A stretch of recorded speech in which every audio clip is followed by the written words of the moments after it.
Hey, comic book fans, welcome back to Comic Book Corner 2.0. And guys, you're with me, Mike Spider Slayer. That's right, guys. And today we are in store for our countdown video. That's right, everyone. Today is the day where I count down the worst comic of the week to the best comic of the week. So, with that being said, let's get started. Today we have altogether is 13 comics. We got 11 hard copy comics, and then we have 2 digital comics that I will be talking about today. So, let's get started, shall we? Number 13. Teen Titans, issue number 24. Basically, in the Forever Evil tie-in, or for the Forever Evil, we got to see the Teen Titans get sent off into a timeline, and that's basically what happens in this issue. They're stuck in different periods of time, and they're jumping all over the place. And part of the reason why I don't think I really like this particular issue is because I'm not vested in these characters, and I'm not vested in this series.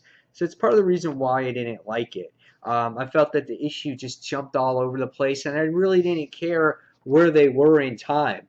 I could care less because right now my least favorite thing in comic books is time travel, because it's been so saturated from Marvel that whenever I see a time event, I just get frustrated by it, and that's what happened in this issue. That's all that's going on. And Red Robin's going around just telling his team members, "Oh, you got to do this, and you only have so much time to do this." And you can see like they're jumping around at everything that's going on, and you get to see a little future of Kid Flash and whatnot.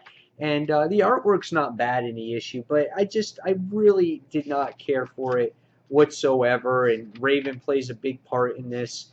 And again, I just wasn't a huge fan. I'm just so tired of time travel that I just feel that there's more ways to tell a story than freaking time travel. Even though I understand what you know Johnny Quick did in the last issue of Forever Evil, but I didn't like it. I gave it a two out of 5 stars. It's just really what it comes down to. It's just not my cup of tea. So 2 out of 5 for me. Next, number 12 is Daredevil, issue number 32. I just wasn't really fond of this particular issue this month. We can see here that there's a whole bunch of monsters for Halloween, kind of getting that spirit for the month of October. And I kind of digged out that Mark Waid did this here, but I just thought that from beginning to end, this felt like a completely different story from where we left off in the last issue. In the last issue, we were figuring out that, possibly Foggy is the one that has been hung by the Jester.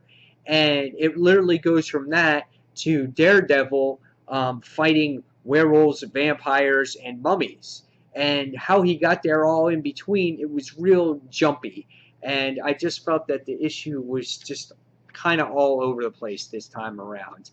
I really didn't care for the Jester in this issue, and by the time the story ends, I find that Daredevil, yes, he gets shot, but it was kind of like, well, we all know that he's not going to die, and he gets shot by some guy that's holding a shotgun. And you know that he's just not going to die by this guy, not whatsoever, especially after what he's been through in the past story arc. So I just found this not really much of a cliffhanger, and being like, okay, well, who's going to rescue him? Probably one of these creatures or whatnot. So again, I really wasn't that interesting. Did like the artwork in here. There is some good elements of writing in here, but it just wasn't the best Daredevil issue that I've seen. And I'm kind of pissed off at Daredevil, not Daredevil itself, but Marvel for taking Mark Waid off of this book, because this book is going to end at issue number 36. We're not sure who's going to take over this book with the all new Marvel now. So we'll see what happens. But I gave this one a 2.5 out of 5 stars. I've definitely read better issues from this series. So next is number 11, Wolverine and the X-Men, issue number 37, Battle of the X-Men, or Battle of the Atom, chapter number 9. This series, or this particular issue, is better than the last one, I thought, from a story perspective, because it's not so jumbled up or so much of a mess. But when you have an editorial issue, and Comic Uno pointed this out on her review, where it's Battle of the Atom part number 9 on the cover, and Battle of the Atom part number 5 on the interior, that's a big miss by the editorial staff. And I just find it that I think it's part of a cause being that there is a book that comes out every single week with this, and they're rushing it. And I just think that Brian Michael Bendis is telling a story here, and he's telling a story, and it's just feels like it's kind of fallen off a little bit here. And it when you have an issue that comes out every week, I can imagine the type of work that it puts into this actual story. There's things in here that I'm just like, okay, well, how long are they just going to be fighting each other? What's the real outcome here? Why do they want the X-Men, the young X-Men, to go back in the past so bad? Like, why do you want to alter the history so much? That's what these future Brotherhood is trying to do. And you don't get that answer. And S.H.I.E.L.D. is involved. You don't know why they're involved. Zorn is controlling them. There's just a lot of things up in the air with this story, and it's taking us the full 10 issues to get any type of answers here. I just thought that the last issue was horrible. Yes, this issue is a little bit better, but I just have so many answers still, and I find that they're going to rush everything at the end. And we're getting Nightcrawler that's going to come back, and I just don't know how he fits into the whole thing. So I don't know. We'll see. I gave it 3 stars, but when you miss a major thing like part 5 when it's supposed to be part 9, I find it a problem. So I'll leave it up to you guys. Again, 3 out of 5 stars here. Next, we go into our top 10, number 10 book of the week, and that is Forever Evil tie-in Justice League Dark issue number 24. Now, this issue was pretty good, but however, when it comes to like the Forever Evil tie-ins, this really didn't have anything to do with the story of the crime syndicate whatsoever. I thought it was kind of a stretch to call it a tie-in when all it really had to do was with Constantine, and then this was Forever Evil Blight, which is about to take place through, Constantine, Phantom Stranger, Pandora, things of that nature. I don't think I'll be really reading that series because I tend to shy away from the dark or from the element of magic when it comes to books or comic books. I'm not a fan of what happened in the Venom series. I just don't like that aspect. I'm not a huge Constantine Phantom Stranger fan. It's just not my cup of tea. The artwork in this book is pretty cool. I definitely like that aspect of it. There's definitely cool elements into this book. And really what you get in this story is about how messed up the Earth really is, how evil really is perceived in our everyday life, because it is explained here through the House of Mystery on how little elements of evil are perceived every single day. And I thought that's what made this book really interesting, and this was pointed out to me by one of my viewers, Rorschach. I forgot his other part of his channel name, I'm sorry. But he pointed this out to me, and he is completely right. It really points out how messed up the real world is today, and that's what this book really focuses on here. But by the time you got through the end of that part, you start going into, like, Nightmare Nurse or wherever she is. Yeah, I'm Nightmare Nurse. And I just, to me, that's just, okay, that's a stretch. And, there was Santana in here and things of that nature. And, I found it, like, the main part of the story was kind of interesting. And then when it starts getting to the supernatural part of everything with the house and everything. I that's where I kind of lose my interest in the whole thing. But it was definitely an interesting issue, and I gave this one a 3 out of 5. So I'm going to leave this up to you because it's going to be up to a lot of readers if they're going to start reading Blight and whatnot. So that's why I gave this one 3 out of 5. Next is number 9, and number 9 is Superior Spider-Man Team Up, issue number 5. This issue had, again, really great elements in it. The artwork was interesting. I love the cover here with, Superior with his octo arms just puppet mastering the Sinister Six. And that's basically what happens in this particular issue. You get to see that here.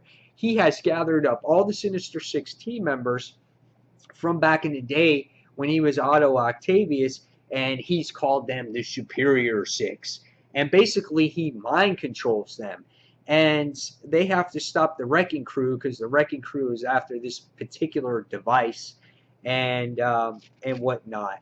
And the person that's behind everything, behind the Wrecking Crew, is this this minor character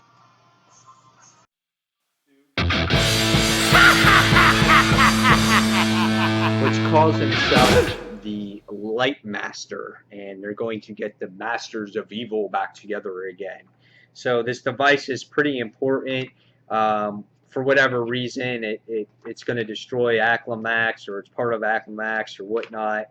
And you get to see Miguel O'Hara here in this particular issue, which I thought was quite interesting. He's right here, and his little hologram buddy or girl actually communicates with him to tell him what's going to happen in the future. So this book kind of ties in a lot with Superior Spider-Man itself.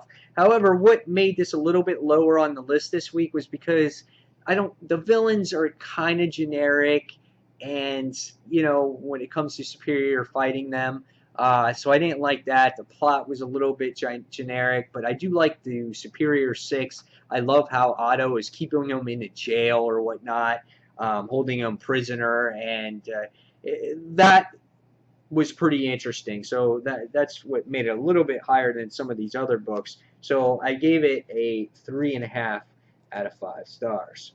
So next, number 8 on the list is The Flash, issue number 24. That's right, guys. For a long time, we've been trying to figure out who the Reverse Flash was, and we're waiting for this epic battle to happen between the two characters here.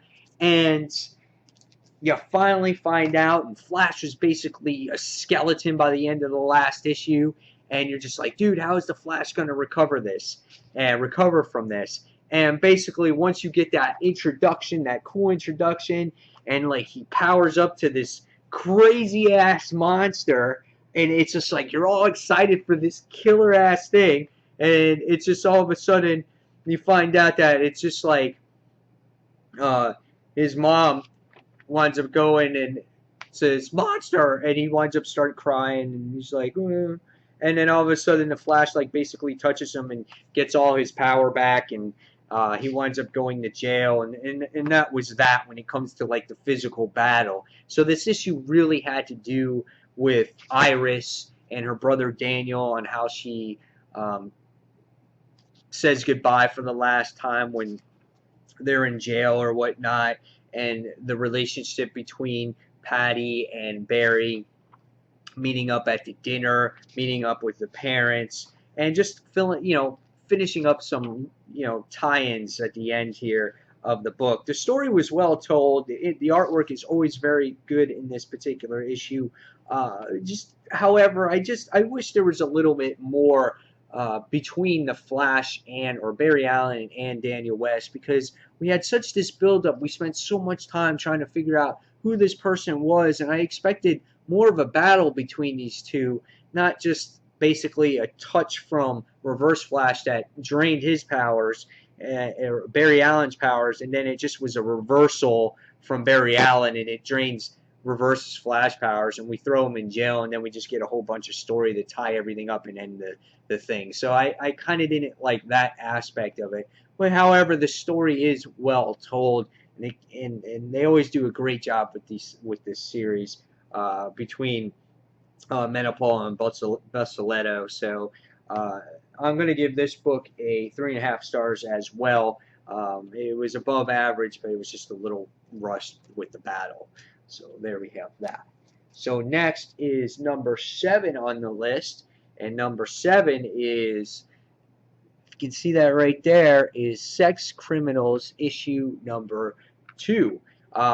If you read Sex Criminals issue number 1, well, you got to see the history behind, I think her name was Suzanne, and how she has her abilities and how she discovered how she can stop time with an orgasm. Pretty interesting stuff, you know. In issue number 2, now you learn about our main character, which is John, which is this guy right here. He has the same power as his girlfriend that they met each other at this party. And yeah, it was pretty interesting to see his ability happen and how he was a young boy and discovered his body and things like that. Now, what makes this well told, and Matt Fraction writes this book, is that in a way, as a young child discovering your body, you can relate to this stuff. It's just you don't have these abilities in the real world. So I get that. Now, what made this book really interesting too is that what this couple does with, you know, this ability is pretty interesting. They're going to rob banks, and there's this mysterious looking people at the end here that is chasing after them while they're in this time stop. So it's pretty interesting. It's definitely a different book, but you're intrigued by it. You want to know more. What's going to happen with this series? So that's why it's rated kind of in the middle here at number 7. Because some people are going to be turned off by the adult content here. But some people are just going to look at it for what it's worth and the type of story that's told. So I think it's going to be a 50-50 here on how people feel about this series. And I gave this issue a 3.5 out of 5 stars. So there we have it. Okay, so next on the list is, doing a text here, number 6, I think it is, and that is Spidey Ultimate Comics issue number 28. That's right. This wraps up the whole Roxxon thing. You get to see that in this particular issue, and you get to see the guy that was in control of Roxxon, and you basically get a nice page here. The artwork is always well done by Dave Marquez. He does a phenomenal job. Love the art here. And they do a good job at reintroducing the characters here. In case you forgot their names, you got Spider-Woman, Spider-Man, Cloak and Dagger, Bombshell. Really interesting. And you get to see this whole Roxxon thing come to an end. They capture the main guy. They do this battle on this rooftop. Lots of dialogue here. One thing that bugged me here, though, about the artwork is they're on this landscape, right? Well, which way is the hair blowing? You got Jessica Drew next to Miles there, and look at where her hair's blowing. Then you got Bombshell next to Cloak and Dagger, and look at where her hair is blowing. So we got, what, crossbreeds going while their hair is blowing in different directions? I don't know if they really caught on to that, but that kind of bothered me, because that's not the only time that this happened in this particular issue. I think you got... Well, here it was consistent there, so that was consistent.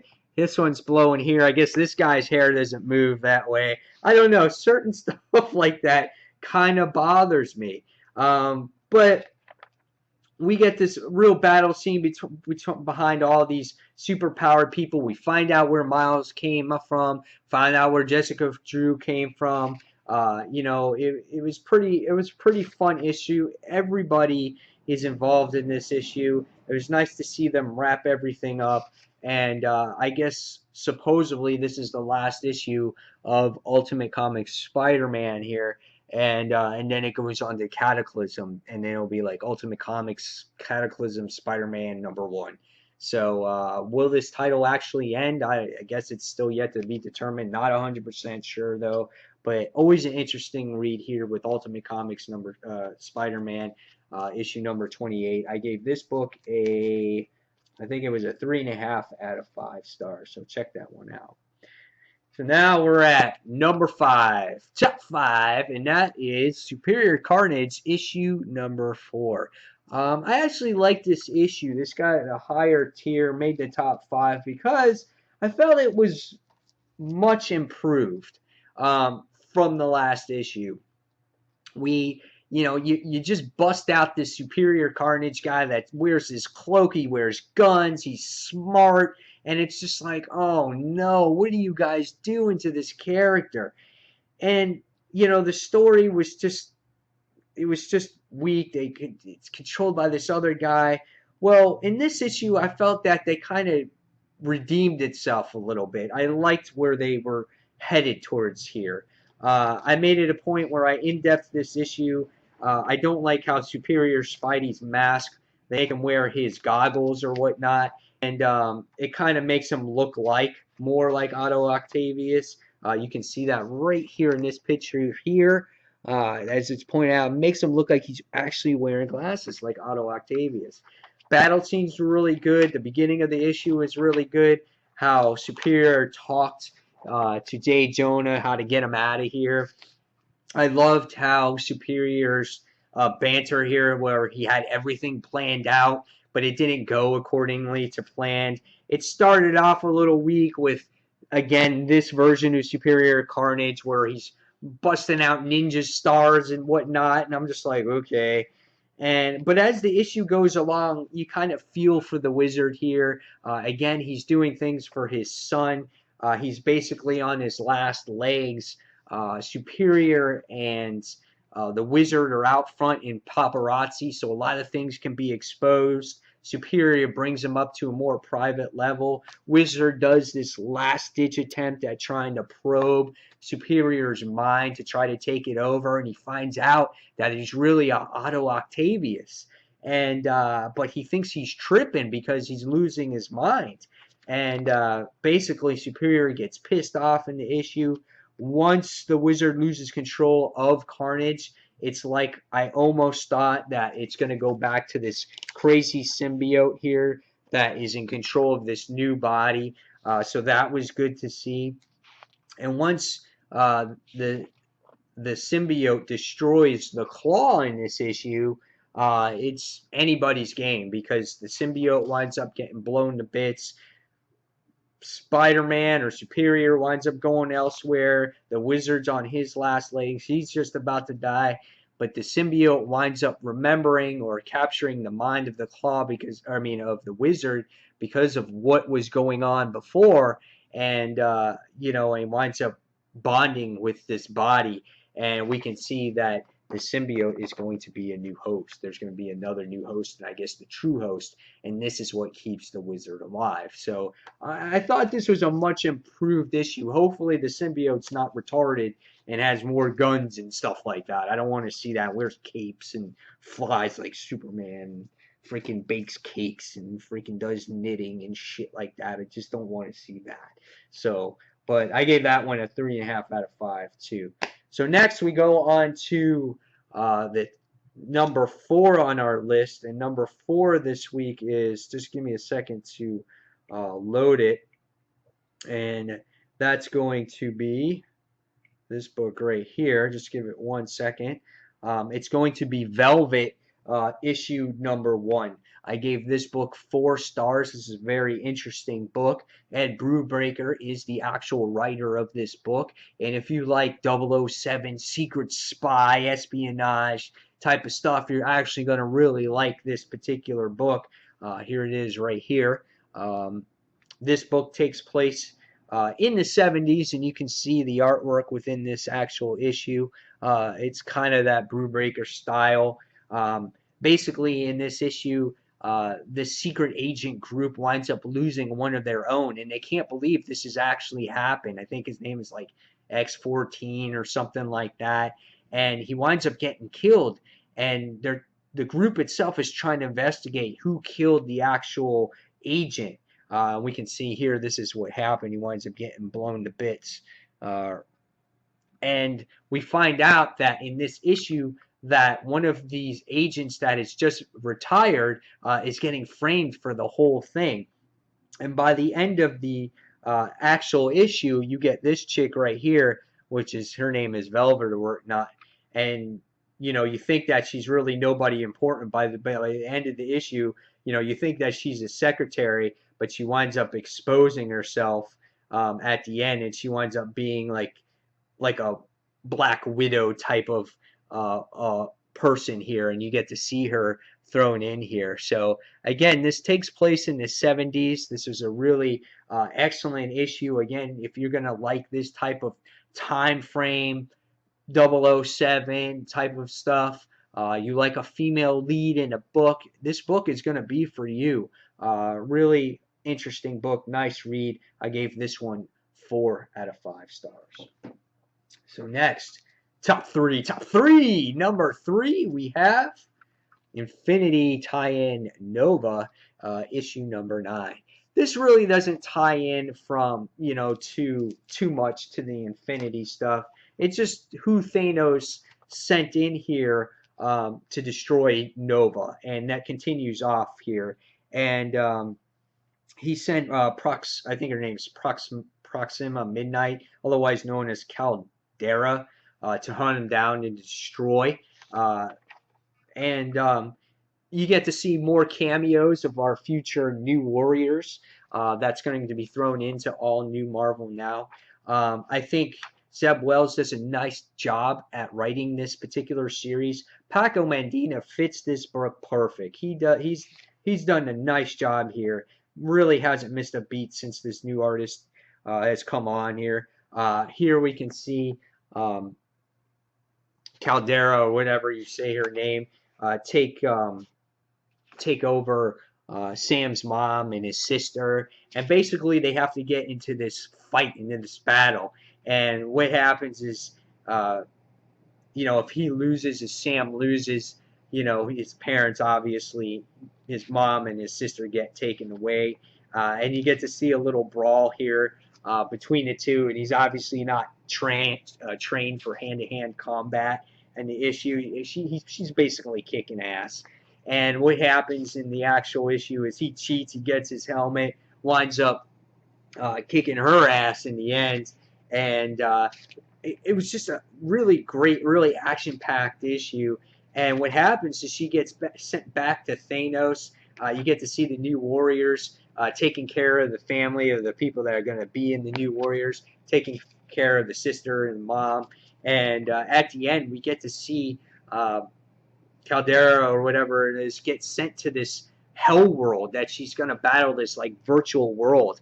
I thought this was an outstanding issue. Really interesting stuff.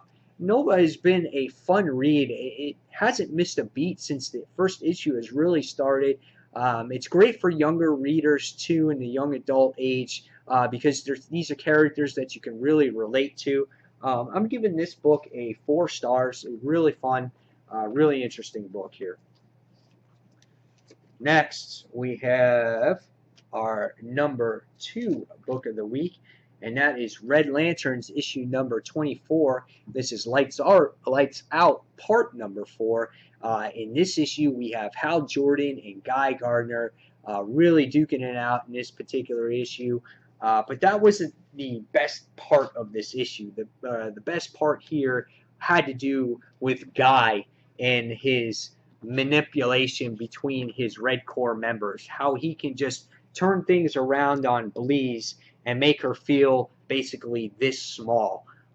Really great stuff. The artwork in this particular issue is outstanding. It really shows the evil side of Guy Gardner. I feel that he's a real standout in this series, that he belongs in the Red Lantern Corps.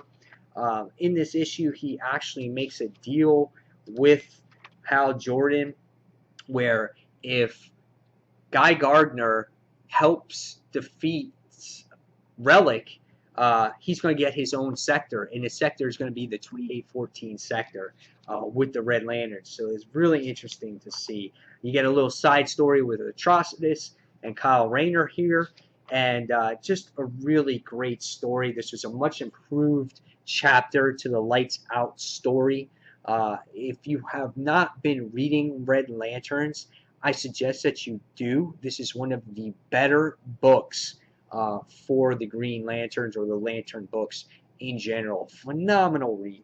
I'm giving this one 4 stars. Really enjoyed this particular issue. So now, the number 1 book of the week, and this is probably a lot of people's number ones, but this one was Forever Evil tie-in, and that is Justice League issue number 24. This book was phenomenal. This was a great book. I described it. I think I put it on my Twitter. If you guys want to follow me on Twitter, go ahead. It's Comic Book Corner. Anyway, Justice League issue number 24 was great. This gives you an origin tale of the crime syndicate's main man, which is right here on the cover, Ultraman. And I found myself infatuated from page 1 to page, I don't know, whatever we are in comics these days, 22, whatever it was. I'm like turning the page like this. Oh, this is cool. Oh, this is cool too. Oh no, I don't want to read about this. I want to find out more about this person. And it was just so awesome. You get to see origin tale of how Ultraman was sent to his alternate Earth and how everything is completely different, how Ma, Pa, Kent are a bunch of drug users, how they have no money, how Ultraman winds up destroying the Kents at the age of 7. He winds up going on his own, how he kind of uses the crime syndicates to his advantage, how people on Earth are just weak, and how they still try to support each other even when there's loss or death. Just really great stuff in this particular issue. And by the time you get done reading it and you sit there and you're looking at how Ultraman looks at Jimmy Olsen and Lois in this Earth, in our Earth, he considers them weak and whatnot. The next person who makes an appearance is Black Adam. And it's like, oh, damn, he doesn't want freaking Ultraman to sit there and rule Earth. You know, it's kind of like, Black Adam wants to do this. And it's just like, oh, my God. And just when you think that Black Adam had the upper hand in this issue, and he's going to kick his freaking ass, you see Ultraman sit there and get that final blow before the issue ended. This was a phenomenal issue. For me, why this got the number 1 pick of the week was because it just had all these fun elements that a comic reader likes. This was just fun. It wasn't like this really in-depth, everyday modern world type of thing. It was just fun. It was like we got to see an origin of a character that we don't know too much about. We got to see his version of Earth. It was mixed in with lots of action, lots of drama between Lois and Jimmy, and it just left you with a cool cliffhanger at the end. And, as a comic reader, at least for me, that's what I like. I like that in comics. Coupled with great art, this was a fun issue, just fun in general, and I loved it. And this was a great tie-in to the Forever Evil series that's going on. Do you need to read this to understand what's happening in Forever Evil? No, absolutely not. If you want to read this for fun, this is a great issue. This was a definition of fun in comics, and I really enjoyed this one. This is why it got the number 1 pick of the week for me. So guys, there you have it. There is your countdown for the week. You saw the worst. You saw the best. Leave your comments below. What was your number 1 pick of the week? What was your worst pick of the week? And guys, as always, thank you for watching Comic Book Corner 2.0. And until the next comic book review, this is Mike Spider Slayer signing off. And I'll see you guys real soon. Take care, everyone. See you soon. Bye.